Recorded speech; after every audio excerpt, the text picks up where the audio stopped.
സംശയത്തിൻ തിരകളുയരും ആഴിയിൽ പോലും വിശ്വാസത്തോണി തീർക്കും ആശാരിണി.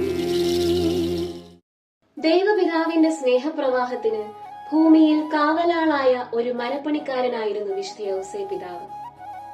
നസ്രത്തിലെ തച്ചനെ കുറിച്ച് ബൈബിൾ പറയുന്നത് ഇത്രമാത്രം: അവൻ നീതിമാനായിരുന്നു. നിയമപ്രകാരം ഉപേക്ഷിക്കേണ്ടവളെ ചേർത്തു പിടിച്ച പുണ്യം, അപരനെ മനസ്സിലാക്കുന്ന, എല്ലാ കുറവുകളോടും ബലഹീനതകളോടും കൂടെ അപരനെ അംഗീകരിക്കുന്ന ഒരു വലിയ മനസ്സിന്റെ ഉടമയായിരുന്നു വിശുദ്ധ യൗസേപ്പ്. നിഷ്കളങ്ക സ്നേഹത്തിന്റെ പ്രതിരൂപങ്ങളെ ആയിരിക്കും പദ്ധതികൾ നിറവേറ്റുവാൻ ദൈവം വിളിക്കുക.